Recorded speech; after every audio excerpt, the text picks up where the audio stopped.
شروع اللہ کا نام لے کر جو بڑا مہربان نہایت رحم والا ہے۔ السلام علیکم دوستو، آج ایک حدیث مبارکہ آپ کو پڑھ کر سنواتا ہوں۔ رسول اللہ صلی اللہ علیہ وآلہ وسلم نے ارشاد فرمایا ہے، اللہ تعالیٰ فرماتے ہیں، جب میں اپنے کسی بندے کو اس کے دو محبوب اعضاء آنکھوں کے بارے میں آزماتا ہوں، یعنی نابینا کر دیتا ہوں، اور وہ اس پر صبر کرتا ہے تو اس کے بدلے میں اسے جنت دیتا ہوں۔ سبحان اللہ، سبحان اللہ۔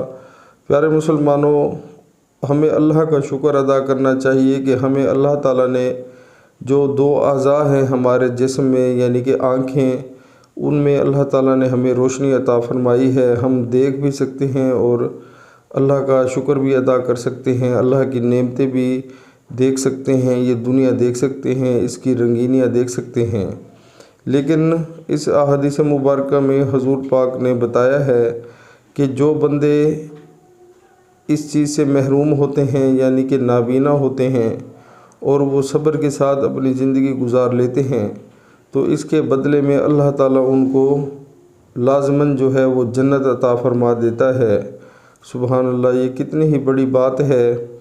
لیکن پیارے دوستو، ہمیں جب اللہ تعالیٰ نے یہ دو نعمتیں عطا فرمائی ہیں، آنکھیں عطا فرمائی ہیں، تو ہم ان نعمتوں سے روز قرآن پاک پڑھتے ہیں، یا ہم روز مسجد کی طرف جو رستہ جاتا ہے انہی آنکھوں کے ذریعے دیکھ کر جاتے ہیں؟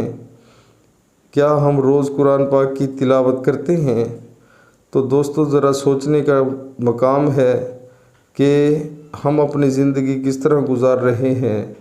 آیا کہ جو اللہ تعالیٰ نے ہمیں یہ نعمت دی ہے دیکھنے کی، ہم اس کو کیسے استعمال کر رہے ہیں؟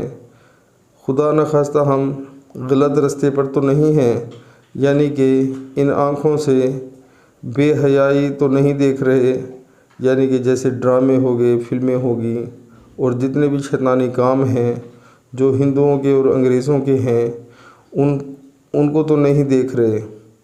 تو دوستو، اگر ہم ایسا کام کرتے ہیں تو آج ہی سے ہمیں سچی توبہ کر لینی چاہیے کہ یہ اللہ تعالیٰ نے جو ہمیں نعمت دی ہے، اس کا جواب ہمیں روز قیامت والے دن دینا پڑے گا کہ ہم نے اس کے ساتھ کیا کیا چیزیں دیکھی ہیں۔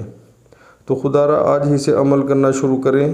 ایک تو نماز، 5 وقت نماز باجماعت شروع کریں، اور دوسرے نمبر پر انہی آنکھوں کے ذریعے سبحان اللہ قرآن پاک کی تلاوت کریں، ترجمے کے ساتھ بھی پڑھیں، انشاءاللہ بہت فائدہ ہوگا۔ کل کلا کو ہمیں یہ موقع نہیں ملے گا جب ہم قبر میں چلے جائیں گے۔ تو آج اللہ تعالیٰ نے ہمیں موقع دیا ہے تو اس چیز کا فائدہ اٹھانا چاہیے، عمل کریں، بہت فائدہ ہوگا۔ السلام علیکم۔